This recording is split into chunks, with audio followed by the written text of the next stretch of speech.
Hello everyone, Joshua Myers here, and today I'm going to be reviewing Stephen King's The Langoliers from 1995. Imagine you're asleep on a crowded flight to Boston.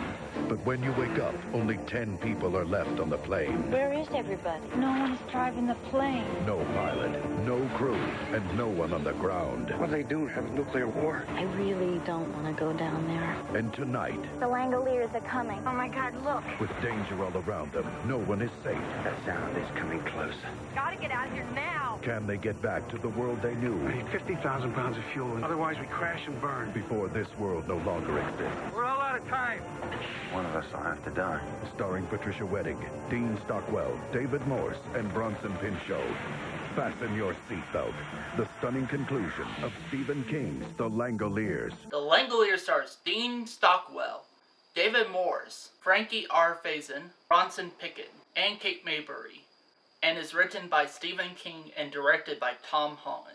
The plot of The Langoliers is that 10 passengers on a red-eye flight from LA to Boston discover that they are not the only people on the plane, but after making an emergency landing in Bangor, Maine, they discover that they are the only people on the planet.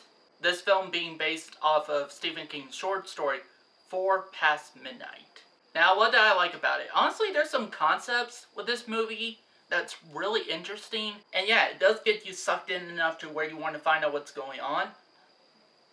But other than that, those are my only positives. What did I not like about it? Honestly, there's a lot not to like about The Langoliers. For starters, if you're not into really slow burn movies, this movie is really slow burn.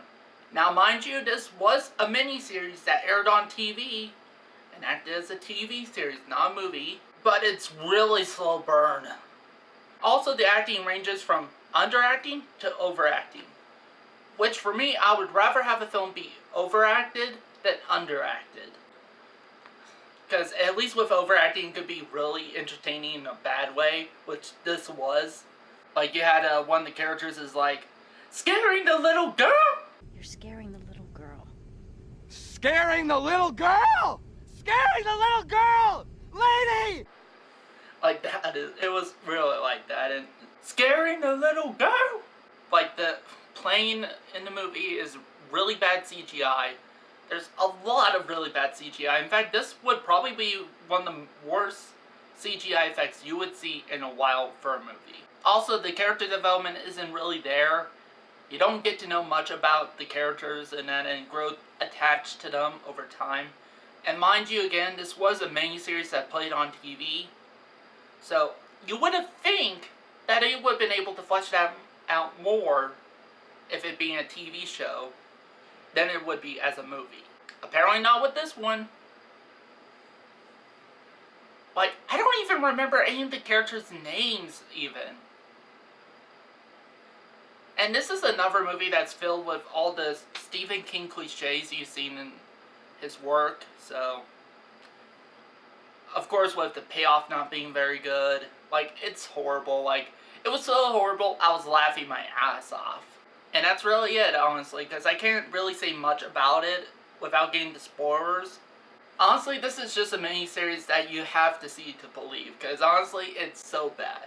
But I enjoy it for how bad it was. So I'm going to give Stephen King's The Langoliers miniseries from 1995 a 2 out of 5 stars. And the reason I gave it a 2 out of 5 stars is because, like, I would have gave it 1 out of 5 stars for how bad it was, but it was so bad, it was kind of entertainingly fun to watch, and it was funny too because of it.